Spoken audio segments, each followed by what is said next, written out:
போலீஸ்க்கு என்ன கொம்பா முளைச்சிருக்கு? சட்டத்தை மதிக்காதவங்க மேல எஃப்ஐஆர் போடுங்க சார். இது வரைக்கும் எத்தனை லாக்அப் டெத் நடந்திருக்கு தெரியுமா?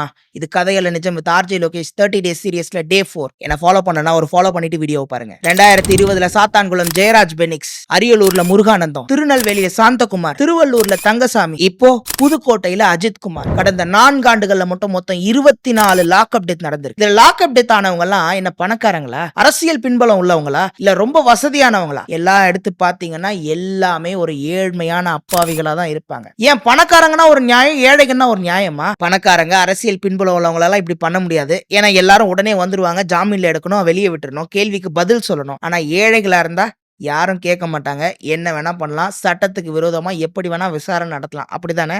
யாருக்குங்க வேணும் உங்களுடைய பணியிட மாற்றம்னு? லாக்அப் டெத்ல உயிரிழந்த அஜித் குமார் போன்ற எல்லோருக்கும் உரிய நீதி கிடைத்தே ஆக வேண்டும். அப்பதான் சட்டத்தின் மீதும் அரசு மீதும் போலீஸ் மீதும் மக்களுக்கு நம்பிக்கை பிறக்கும்.